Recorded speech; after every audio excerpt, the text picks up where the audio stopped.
শেষ পর্যন্ত মার্কিন প্রেসিডেন্ট ডোনাল্ড ট্রাম্পের জালে ধরা পড়তেই হলো ভেনেজুয়েলার প্রেসিডেন্ট নিকোলাস মাদুরোকে। মাত্র এক রাতের বড় হামলায় স্ত্রীসহ নিকোলাস মাদুরোকে আটক করে ভেনেজুয়েলার বাইরে উড়িয়ে নেওয়া হয়েছে। ট্রুথ সোশ্যালে দেয়া বার্তায় এই চাঞ্চল্যকর ঘোষণা দেন মার্কিন প্রেসিডেন্ট। তিনি জানিয়েছেন, বিশাল এই অভিযান যৌথভাবে পরিচালনা করেছে মার্কিন আইন প্রয়োগকারী সংস্থা।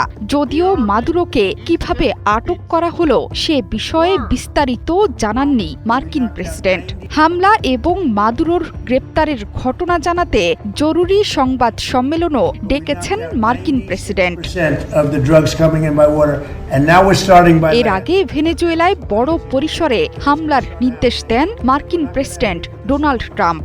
মাসের পর মাস ধরে দুই দেশের মধ্যকার চলমান উত্তেজনার মধ্যেই শনিবার রাতে ভেনেজুয়েলায় হামলে পড়ে মার্কিন বিমান। রাত 2টার দিকে কম উচ্চতায় চলা আকাশযানের শব্দ শুনতে পেয়েছেন বাসিন্দারা। এমনকি ভিডিও ফুটেজেও মিলেছে তার প্রমাণ। এর মাধ্যমে বেসামরিক এবং সামরিক ঘাঁটিতে দফায় দফায় আঘাত হেনেছে ওয়াশিংটন। এই আগ্রাসনের নিন্দা জানিয়ে দেশে জরুরি অবস্থা জারির সুযোগ পেয়েছেন নিকোলাস মাদুরো। হামলার পর মার্কিন কর্মকর্তারা সিবিএস নিউজকে জানিয়েছে, প্রেসিডেন্ট ট্রাম্প ভেনেজুয়েলার ভেতরে সামরিক স্থাপনা সহ বিভিন্ন স্থানে হামলার নির্দেশ দিয়েছেন। মার্কিন সামরিক আগ্রাসনের নিন্দা জানিয়েছেন নিকোলাস মাদুরো। জারি করেছেন জাতীয় জরুরি অবস্থা। তিনি বলেন, এই হামলা দেশের তেল ও খনিজ সম্পদ কেড়ে নেয়ার প্রচেষ্টা। ঘটনার বর্ণনা দিতে গিয়ে প্রত্যক্ষদর্শীরা জানিয়েছেন, শহরের কেন্দ্রস্থলে থাকা সামরিক বিমান ঘাঁটি লা কার্লোটা এবং প্রধান সামরিক ঘাঁটি ফুয়ের্তে তিওনা ক্ষতিগ্রস্ত। এসব স্থানে বিস্ফোরণের ভিডিও ছড়িয়ে পড়েছে সামাজিক মাধ্যমে। পাশের কয়েকটি এলাকায় নেই বিদ্যুৎ।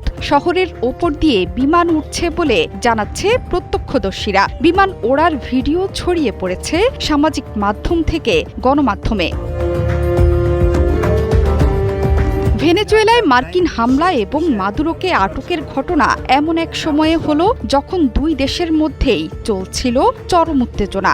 শেষ পর্যন্ত ক্ষোভের আগুনকে বোমায় রূপ দিয়ে মাদুরোকে দেশ ছাড়া করলেন মার্কিন প্রেসিডেন্ট ডোনাল্ড ট্রাম্প। এতদিন ধরে ক্যারিবীয় অঞ্চলে মাদক বহনের অভিযোগে বিভিন্ন নৌযানে হামলা চালিয়ে আসছিল মার্কিন যুক্তরাষ্ট্র। ট্রাম্পের দীর্ঘদিনের অভিযোগ, অবৈধভাবে নির্বাচিত হয়েছেন ভেনেজুয়েলার প্রেসিডেন্ট নিকোলাস মাদুরো। তিনি ব্যক্তিগতভাবে মাদক পাচারের সাথে জড়িত। তবে মাদুরো বলছিলেন, তাকে সরিয়ে দেশের শক্তিশালী তেল সম্পদকে কবজায় নিতে চাইছে মার্কিন যুক্তরাষ্ট্র।